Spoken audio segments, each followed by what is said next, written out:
This is going to be a brief commentary on housing inventory. Available home inventory continues to skyrocket across the country.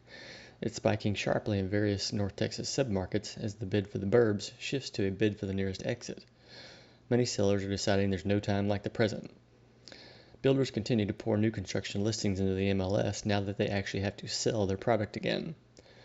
New home sales improved in May, but only with the help of significantly lower prices. The median sales price of a new house sold in May was $449,000. The average sales price was $511,400.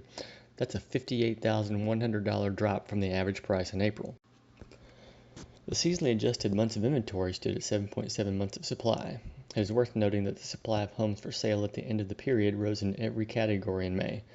Of the 444,000 units for sale, there were 37,000 completed homes, 289,000 under construction, and another 118,000 units which have not started construction.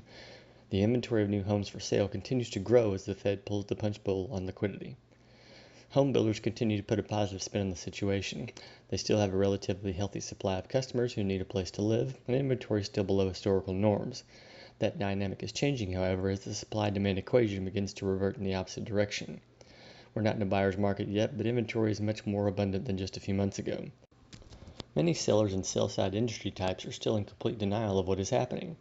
It's pretty entertaining to see Dave Ramsey telling people real estate prices aren't going to go down when the head of the most powerful central bank on the planet, the Federal Reserve, explicitly told everyone he needs real estate prices to go down. I hate to break the news to Dave and his followers, but average new home prices just plunged $58,000 in May when rates were headed toward 6%. The mortgage purchase application index is still down from a year ago. It's hilarious to watch Ramsey floating some garbage statistics about demographics and all of the millennials who need to buy a house. You know, those same millennials who just saw their crypto dreams demolished in the imploding Ponzi schemes of various digital tokens. If you enjoy statistics and not some sell-side horse manure, let me share some observable facts with you.